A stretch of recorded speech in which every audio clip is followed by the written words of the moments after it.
નમસ્કાર મિત્રો, કેમ છો? બધા મજામાં છો ને? હું મુકેશ પરમાર આજના વિડીયોમાં તમારું સ્વાગત કરું છું. આજના વિડીયો મૂકવાનો એક જ ધ્યેય છે કે આજે હું તમારા માટે આધાર કાર્ડ વિશેની માહિતી લઈને આવ્યો છું, જે તમને ઘણી ઉપયોગી નીવડશે. તો તમામને વિનંતી રહેશે કે વિડીયોની અંત સુધી જોયા રહેજો, કે જે તમને ખૂબ જ ઉપયોગી નીવડશે. તો મિત્રો, વાત કરીએ કે આજે આધાર કાર્ડ એક જરૂરી ડોક્યુમેન્ટ બની ગયું છે. આધાર કાર્ડ વગર કંઈ પણ કામ થઈ શકે નહીં, બરાબર છે. કેવાયસી હોય અથવા રેશન કાર્ડનું હોય, કોઈ પણ બાબતમાં આધાર કાર્ડ પહેલાં માંગવામાં આવે છે.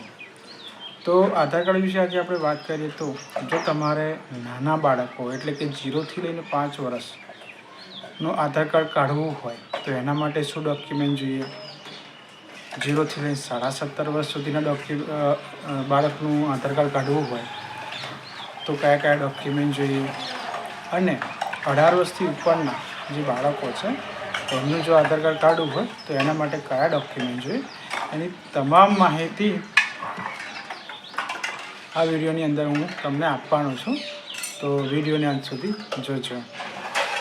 તો સૌથી પહેલાં આપણે વાત કરીએ કે જે નાના બાળકો છે, જે 0થી 5 વર્ષની અંદર છે અને એમના માટે તમારે આધાર કાર્ડ કાઢવું છે, બરાબર છે.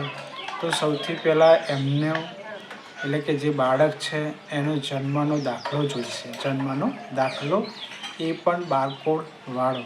ખાસ યાદ રાખજો મિત્રો, જન્મનો જે દાખલો છે એ બારકોડવાળો હોવો જોઈએ, કોમ્પ્યુટરાઇઝ હોવો જોઈએ, જેમાં ઇંગ્લિશ અને ગુજરાતી બંને ભાષા હોવી જરૂરી છે.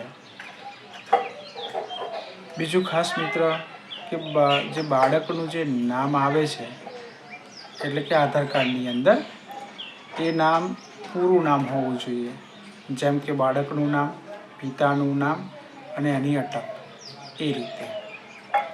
બીજું ખાસ મોસ્ટ ઇમ્પોર્ટન્ટ એ છે કે જે બાળકના જન્મના દાખલામાં જે માતા પિતાનું જે નામ આવે છે, જન્મના દાખલામાં બાળકનો જે જન્મનો દાખલો છે એમાં જે પિતાનું નામ આવે છે, માતા અથવા પિતાનું બંનેનું નામ આવતું હોય છે આજુબાજુ, તો એ નામ જે હશે, જેમ કે પિતાનું નામ, એમના પિતાનું નામ અને અટક, તો આ રીતે આખું નામ છે ને એ માતા પિતાના કોઈ પણ એક વ્યક્તિના આધાર કાર્ડમાં હોવું જરૂરી છે.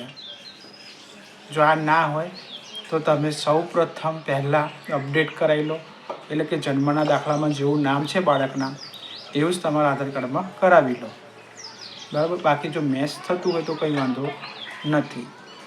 હા, બીજું એક ખાસ કે જ્યારે પણ તમે નાના બાળકનું આધાર કાર્ડ કઢાવવા જાઓ તો એ સમયે તમારું જે આધાર કાર્ડ છે એ અપડેટ હોવું જરૂરી છે, કારણ કે તમારી જે બાયોમેટ્રિક છે એ આગળ મૂકવામાં આવશે. જો તમારી બાયોમેટ્રિક કમ્પ્લીટ હશે તો વેરીફાઈ થઈ જશે, બાળકનું આધાર કાર્ડ ઇસ્યુ થઈ જશે. પણ જો તમારું જ આધાર કાર્ડ અપડેટ કરવાનું બાકી હશે તો રિજેક્શનના ચાન્સીસ વધી જતા હોય છે. તો ખાસ મિત્રો આ બાબતનું ધ્યાન રાખજો કે જ્યારે પણ તમારા બાળકનું આધાર કાર્ડ તમે એપ્લાય કરવા જાઓ છો, નવું કઢાવવા જાઓ છો, ત્યારે તમારું આધાર કાર્ડ પણ અપડેટ કરેલું હોવું જરૂરી છે, બરાબર છે. આ 0થી 5ની વાત થઈ. હવે જે 5થી 17.5 છે એ પણ સેમ જ છે.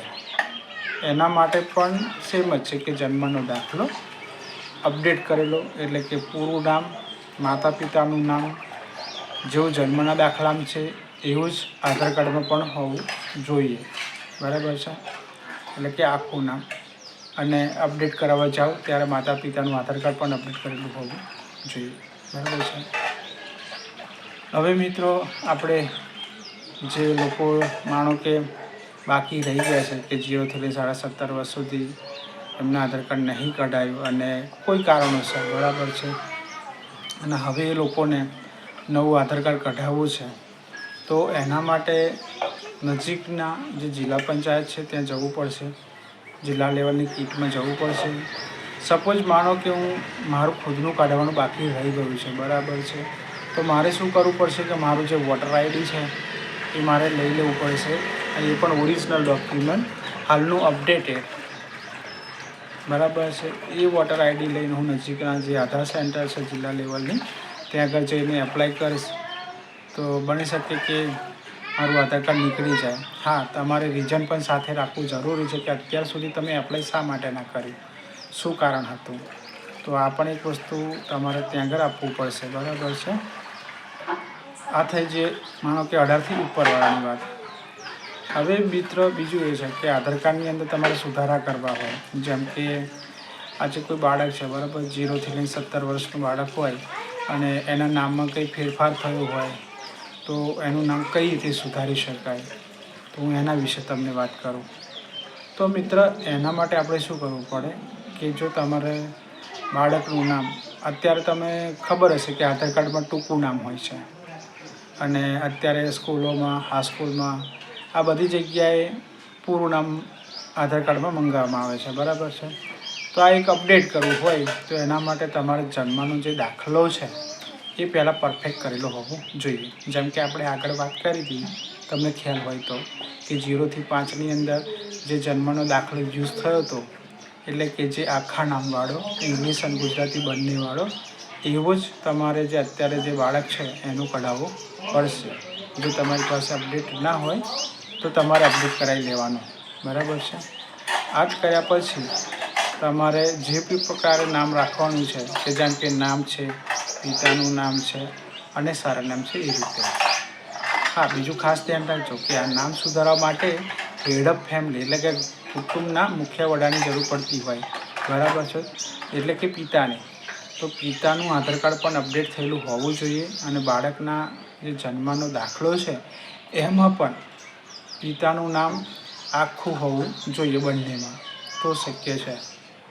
જો પિતાનું ના હોય તો માતાના આધારે પણ તમે કરી શકો છો. કન્ડિશન એક કે જેવું પિતામાં કર્યું છે એ રીતે માતામાં પણ હોવું જોઈએ. બરાબર છે.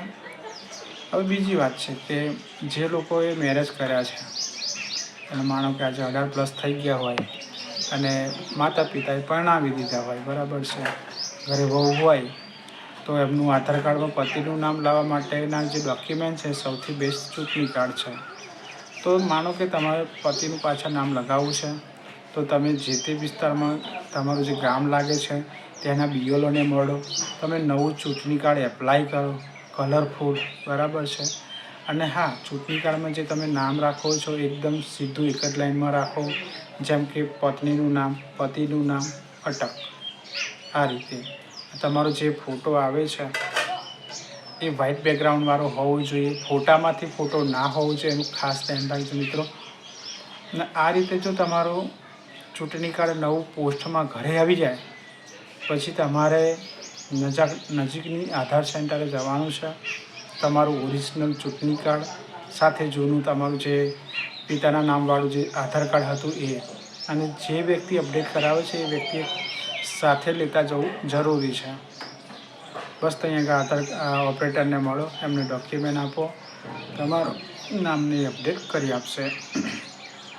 અને જે લોકોને માનો કે 2 નામ છે, જેમ કે ચૂંટણી કાર્ડ છે, હવે માનો કે સવિતા છે અને સુધા છે, તો બંને વ્યક્તિ જ્યાં ડિફરન્ટ અલગ પડતા હોય તો એ કિસ્સામાં ગેજેટ કરાવવું જરૂરી છે. હા, ઉચ્ચારમાં બંને વ્યક્તિ સરખો હોય તો વાંધો નહીં, પણ જો નામ ડિફરન્ટ પડતા હોય તો ગેજેટ કરવું જરૂરી છે મિત્રો. જો મિત્રો તમને મારો આ વિડીયો આધાર વિશેનો સારો લાગ્યો હોય તો મારી ચેનલને સબસ્ક્રાઈબ કરજો, લાઈક કરજો, શેર કરજો, કોમેન્ટ કરજો. અને ભવિષ્યમાં આવા ઉપયોગી વિડીયો તમને મળતા રહે એના માટે ચેનલને સબસ્ક્રાઈબ જરૂરથી કરી લેજો. ધન્યવાદ મિત્રો. Thank you so much.